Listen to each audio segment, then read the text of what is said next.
Bom, queria saudar, né, o professor Nabil, Maria, né, Helena.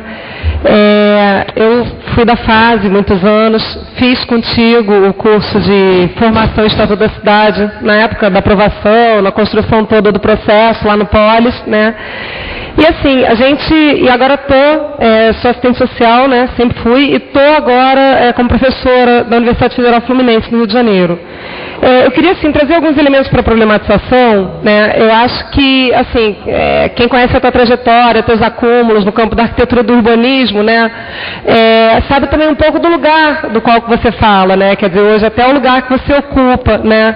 Pensando um pouco todo o ideário da reforma urbana a partir também dos governos, né? De governos petistas.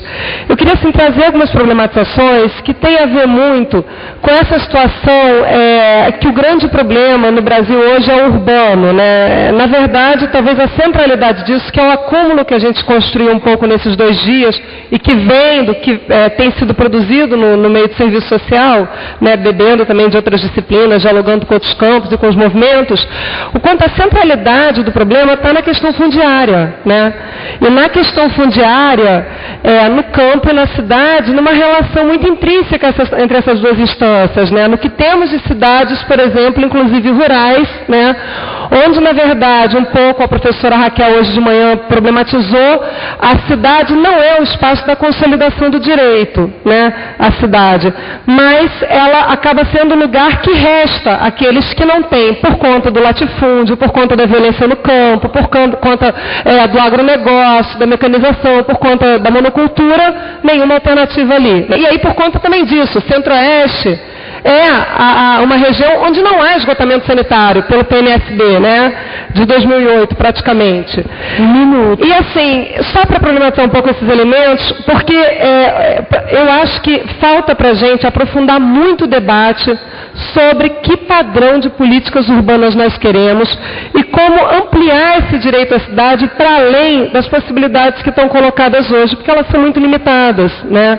Então, por exemplo, subsidiar hoje o acesso à moradia nas formas como ele é subsidiado, é engolido pelo mercado, vira coisa para financiar a empreiteira, né?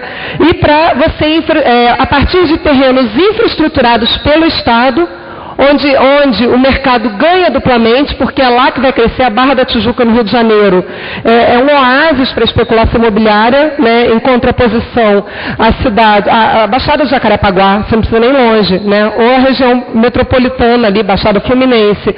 Então, assim, eu acho que era muito importante a gente fazer essa discussão de direito à cidade, olhando para alguns avanços no campo das políticas urbanas, mas jamais deslocando da questão estrutural, que é a questão fundiária, e tudo que ela implica. Acessibilidade, mobilidade, direito ao trabalho, né, a liberdade no sentido pleno dela, o direito de ir e vir, né, que a gente hoje em dia no Rio de Janeiro vive 1000 complicações, né, e assim, e olhando como o Estado, na forma normativa e limitada de atender, tem sido o maior violador do próprio Estatuto da Cidade, com os limites que ele tem no que a gente conseguiu. Lá no Rio de Janeiro, na zona portuária, a função social da terra, né, não é respeitada pelo próprio Estado. E aí a gente pode elencar milhares de lugares. Tá? Olha, é o seguinte, chegou mais uma inscrição à mesa e a gente tinha esclarecido no início do debate que, como o Nabil vai ter que sair, nós dividimos a primeira fala, são 4 inscrições, então já foi, nós temos mais 3 inscrições aqui, tá? Então, a gente vai ter que fazer um bloco só. Nilene, Maria, Nayara e depois a Fátima de Belo Horizonte.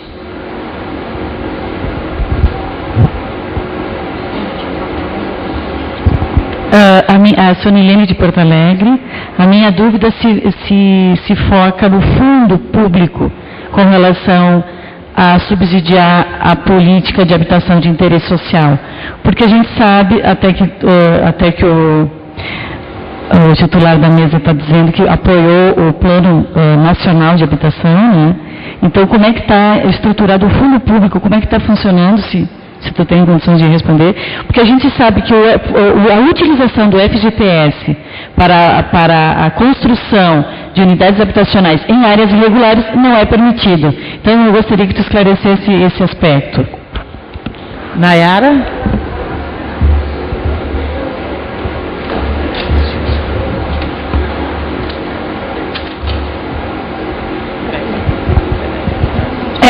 Eu sou Nayara, sou estudante de arquitetura e urbanismo e a minha pergunta, na verdade, é um combinado de 3 perguntas, né?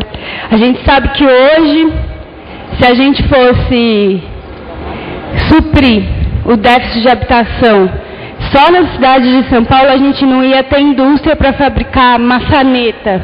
A gente não ia conseguir fabricar as maçanetas das casas todas que a gente tinha que construir para acabar com esse déficit de habitação. Então, queria que o professor Nabil pudesse falar um pouco sobre isso. E a outra pergunta é sobre a nossa legislação, né, que a gente tem por um diretor da cidade de São Paulo, que é o que eu conheço mais. Como que a gente poderia resolver esse problema de, como você deu, por exemplo, exemplos no centro, que essas garagens, esses estacionamentos, que são edifícios que estão envoltos de uma infraestrutura tremenda e a gente não consegue construir por conta dessa legislação de uso, de ocupação, de zoneamento que mudou do centro. E como que a gente pode criar sistemas legais para ocupar esses edifícios também no centro, que teria uma possibilidade de suprir um pouco dessa necessidade de habitação. Olha, a Isabel Cardoso. Isabel? É Fátima? Ah, então é você. Nabil, eu queria te pedir especificamente... Desculpa que você chamou meu nome, por isso que eu... Quem é Fátima? Aqui. Mas não tem problema, para mim tanto faz. O importante é ele responder, né? Bom, meu nome é Fátima Gottschalk, sou de Belo Horizonte, venho do CRES Minas Gerais, atuo, né, nessa política já há quase uns 20 anos e sou uma estudiosa, sobretudo, da segregação socioespacial.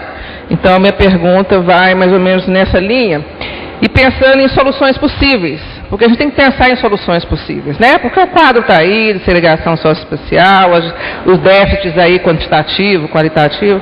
Então, pensando em soluções possíveis, Nabil, você que é um estudioso, né, um dos grandes nomes aí, pensadores da política de baixa renda desse país, né?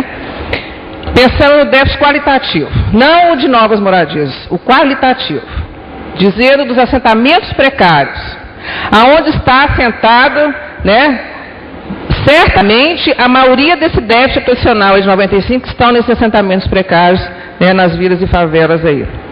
E pensando como uma alternativa, né, que é a manutenção dessas famílias, no lugar onde eles têm que criar os seus laços sociais, estar perto da empregabilidade, né? Eu faço a pergunta. Os programas de urbanização de vilas e favelas, que prevêem intervenções integradas, intervenções físicas, intervenções ambientais, intervenções sociais, seria uma das soluções?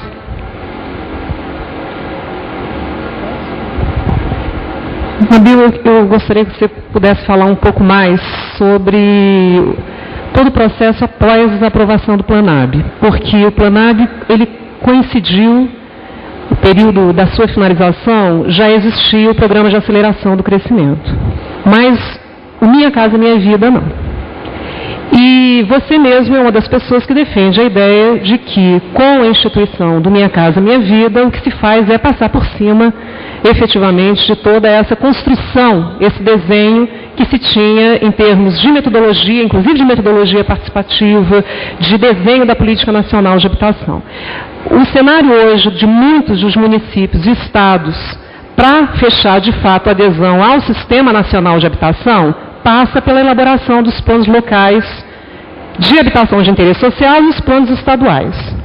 Minha pergunta é, da mesma forma que foi possível elaborar um Planab e ter um programa que, de fato, foi elaborado e pensado por fora do Planab, como Minha Casa Minha Vida, e que hoje é a principal resposta em termos de provisão habitacional, qual é efetivamente o lugar desses planos locais, municipais e estaduais. Isso é importante, principalmente considerando esse evento, que nós, assistentes sociais, atuamos principalmente dentro dessas estruturas de secretarias municipais e estaduais, que mesmo elaborando seus programas, os seus planos, seguem efetivamente hoje a execução das políticas federais. Então, trabalham efetivamente hoje nos programas de aceleração do crescimento, urbanização e provisão habitacional e Minha Casa Minha Vida.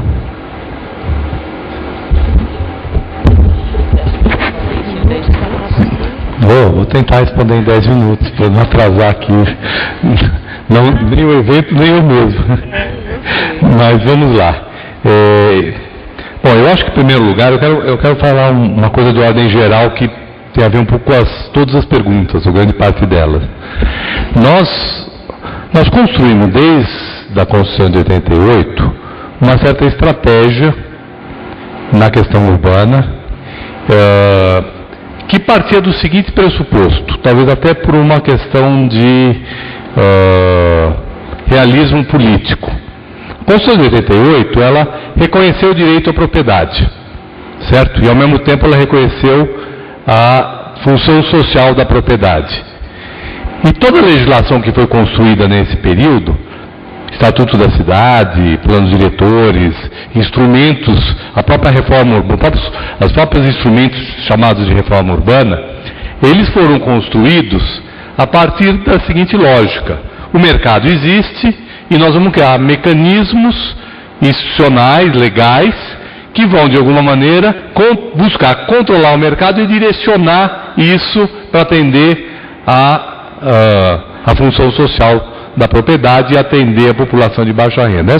Essa foi a lógica desse processo todo. Então, respeita-se o direito de propriedade, mas aí se cria um instrumento que é a edificação compulsória e depois de um certo tempo o imposto progressivo, tá certo? E se trabalhou com a ideia de que isso seria suficiente para conter o processo especulativo, Se trabalhou com a ideia que se a gente criasse uma zona especial de interesse social, eu ia reservar um espaço na cidade para habitação de interesse social e que isso ia permitir a mistura das classes no território da cidade. Bom, essa perspectiva, eu acho que ela se frustrou por duas razões, ou por três razões. Em primeiro lugar, toda essa legislação ela foi construída em nível nacional e ela na verdade, era mais autorizativa do que impositiva. Ou seja, dependia do município propor e aprovar os instrumentos no âmbito do município, e isso em grande parte dos municípios não aconteceu. Ou até aconteceu só na retórica, na prática não aconteceu. Então está lá escrito no plano diretor, mas não se regulamentou e, portanto, não se implementou. Segundo lugar, essa lógica de que esses instrumentos seriam suficientes para, entre aspas, domar o mercado, eles não conseguiram, de fato, garantir isso. Então, uma segunda questão que eu acho que ela é importante. A terceira questão, que nós passamos no Brasil 25 anos de baixo crescimento econômico e de baixa capacidade de intervenção do Estado. E foi exatamente nesse período, que foi do fim da ditadura até alguns anos atrás, tá certo? O país crescia pouco, o Estado não tinha muito como investir, e as cidades, embora se transformassem, se transformaram muito menos. O poder público não financiava habitação nem de classe média, isso foi essa estratégia aí durante todos esses anos, de conter o crédito imobiliário, mesmo para a classe média. Então o que aconteceu? Se produzia pouco, e portanto os efeitos nefastos disso eles sequer observavam com tanta clareza. No momento que o país começa a crescer, tá certo? Começa a aumentar os financiamentos, a produção, etc., o que acontece? Isso gera uma disputa pela terra, e um processo de valorização imobiliária muito grande. Ao mesmo tempo que fazer as intervenções que o Estado se propôs a fazer, implica uma série de obras que sejam pertinentes ou não pertinentes, não vou entrar aqui na discussão, tem obras impertinentes do meu ponto de vista, obras viárias, né, obras de estádio, uma série de obras que eu acho que são desnecessárias, mas tem obras também necessárias. Por exemplo, corredores de transporte coletivo, metrô e outras obras que são necessárias para as cidades e para a população como um todo. Mas de qualquer maneira, ambas essas intervenções têm como efeito deslocar a população. E aí nós vamos assistir uma baixa capacidade de intervenção do Estado para gerar uma maior igualdade na qualidade urbana do território, né? Nosso território continua sendo extremamente desigual. Então ele é muito desigual quando as pessoas são deslocadas dos lugares melhor servidos de infraestrutura, né? Sobra aí para as áreas cada vez mais precárias.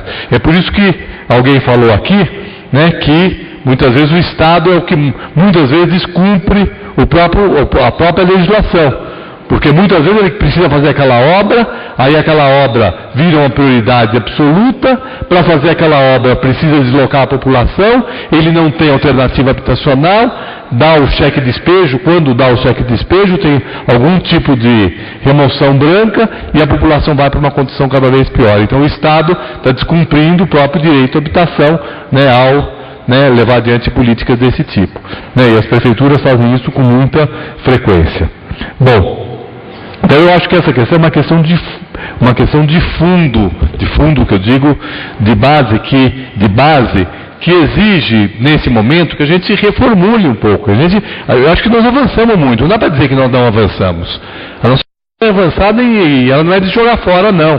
Ela é uma legislação importante que está colocada, mas ela se mostra insuficiente. Então nós não podemos achar que porque nós implementamos uma legislação avançada que isso é suficiente, né, e que está bom, né. Se em condições muito piores do que nós temos hoje, nós somos capazes de formular propostas avançadas, eu acho que hoje nós não podemos nos acomodar nessa situação. Acho que isso é bastante claro, porque elas não estão sendo suficientes para garantir o direito à cidade. Bom, uma outra coisa que eu quero falar em relação ao processo do Planab que a Isabel trouxe, eu diria que o processo do Planab, ele é um processo que para mim frustrou muito, né? Por quê? Porque ele foi um processo que começou muito bem, no sentido de que nós temos um amplo processo de participação, criamos princípios muito corretos, né? E fomos atropelados. O PAC que estava acontecendo era o de urbanização dos terrenos precários, que foi incluído, era um programa incluído dentro do Planab, tá certo? Que estava incluído, e acho que um dos programas, alguém perguntou aqui, eu acho que foi a Fátima, né? Que perguntou, essa luz é tão forte que a gente não consegue nem ver as pessoas. Mas acho que foi a Fátima que perguntou, nem sei onde ela está, sobre urbanização de favela. Eu acho que o programa de urbanização de favela é um grande avanço, urbanização de assentamentos precários. Desde que eles sejam feitos de acordo com esses princípios que você mesmo falou, que eles sejam uma intervenção articulada do ponto de vista social, que envolva um conjunto de ações que não sejam simplesmente obras, né, que levante a questão ambiental. Eu acho que ele é avançado. Então o programa de urbanização ele já estava acontecendo, ele precisaria melhorar muito, mas ele estava incluído. Agora, quando nós pensamos o subsídio é uma necessidade. Porque, veja bem, quer dizer, a população não tem renda para pagar um financiamento, tá certo? E de ter acesso à terra. Então, o subsídio, agora, para onde vai direcionar o subsídio é o problema, né? Então, é aí que entrou Minha Casa Minha Vida. O Minha Casa Minha Vida nasceu da seguinte maneira: nós estamos ainda finalizando o Planab quando, de repente, caiu, né, feito uma tempestade, a perspectiva da crise econômica de 2008, tá certo? Os empresários da construção civil tinham se estocado de terrenos, tá certo? Aberto capital em 2007 e 2008 para produzir para a classe média, no modelo tradicional. Mas quando veio essa crise que pegava exatamente o mercado imobiliário, né, havia o grande risco de essas empresas quebrarem. E talvez, né, não sei qual seria a consequência disso, mas de qualquer maneira o governo estava apavorado com essa situação, que era uma situação de recessão, desemprego, tá certo? De estruturação no mercado da construção civil, que é um grande empregador de gente. Então, né, essas empresas, em paralelo com o Planab, certo? Junto com o Ministério da Fazenda, pressionou para que fosse criado um sistema de subsídio, né? E, ao mesmo tempo, o plenário estava falando em subsídio. Só que o plenário estava falando em subsídio com uma condição muito diferenciada. Estava falando em subsídio com subsídio diferenciado, de acordo com a região, né, articulado com uma política urbana, articulado com uma política de apoio a iniciativas desenvolvidas pela população, ou seja, um leque de programas. E aí o Minha Casa Minha Vida, ele veio com um modelo único de produção de unidade pronta, né, com um corte de atendimento que, em relação ao déficit, privilegiava uma parcela que tinha menos necessidade, né, e com um patamar. Então ele teve uma consequência que eu diria bastante contrária àquela que o Planab estava traçando, né? Na verdade, uma parte do que o Planab estava traçando dialogava com o que foi Minha Casa Minha Vida, mas o Planab era muito mais amplo, né? Por exemplo, tinha 6 ou 7 subprogramas de acesso à moradia, e não só um, né? Então essa diversidade é que se perdeu, né, dali para cá. E aí, qual foi o efeito? Né? O investimento habitacional, que é positivo em tese, ele gerou um processo especulativo sobre a terra que começou a tornar mais difícil, né, a produção de habitação para os níveis de renda mais baixos. E, né, começou também, em função disso, a deslocar essa produção cada vez para mais longe. Então, agora, eu respondendo aqui uma pergunta que foi feita, não sei mais porquê, quer dizer, eu acho que se nós não tivermos uma política fundiária mais, vamos dizer assim, para além daquilo que o Estatuto da Cidade definiu, nós não vamos enfrentar esse problema. Ou seja, nós temos que radicalizar as propostas no que diz respeito à política fundiária, o que, sem dúvida, implica um enfrentamento político significativo, né? Porque reabrir um campo onde, de certa forma, houve uma certa acomodação. Eu diria que o Estatuto da Cidade e muito daquilo que foi sendo feito ao longo desse tempo esteve muito baseado numa certa perspectiva conciliatória, certo? Né? De conciliar um conjunto de interesses. E me parece que, para colocar o dedo na ferida em relação a isso, nós vamos ter que ter um enfrentamento. Não é por acaso, por exemplo, que há 20 anos atrás, né, quando a gente estava aqui no Governo Erundina, por exemplo, a gente tinha enorme dificuldade para implementar políticas que hoje são absolutamente consagradas. Por exemplo, regularização fundiária em favela. Né? Na época da Erundina não conseguimos aprovar uma lei, né, de regularização fundiária em favela. Hoje, né, 20 anos depois, né, já no governo da Marta, aqui em São Paulo, se aprovou. Né? Por quê? Porque regularizar a terra em favela abre também a possibilidade, hoje a visão, né, se alterou, abre terras bem localizadas para o mercado imobiliário. Isso interessa para o mercado. Então aquilo que era uma política avançada e de inclusão social, né, e de igualdade territorial, ela hoje passa a interessar, e vai acontecer, a gente vê o que acontece no Rio de Janeiro, que as favelas estão virando objeto, né, de especulação imobiliária muito forte. Né? E então a gente vê que políticas que eram, portanto, políticas avançadas, e o próprio subsídio eu acabei de falar sobre isso, né, eles acabam sendo, de alguma maneira, né, colocados um pouco de ponta cabeça, gerando efeitos, né, que são efeitos diferentes daqueles que originalmente, né, se pretendia. Então, isso tudo abre a necessidade de um amplo processo de discussão para pensar. E aí a gente vai um pouquinho, realmente ter que melhorar muito a nossa criatividade para pensar outros mecanismos, além desses, para poder então, né, poder responder a essas questões que estão colocadas aí. Bom, eu acho que é um pouco isso. Eu quero só falar soluções possíveis. Eu tenho certeza do seguinte, nós temos que criar nas nossas cidades, em nosso país, na verdade, nós temos que reduzir as desigualdades. Essa eu acho que é a principal palavra de ordem. Reduzir a desigualdade entre campo e cidade, entre regiões, tá certo? Alguém falou aqui né, na questão do urbano e do rural, né, eu ampliaria isso entre regiões.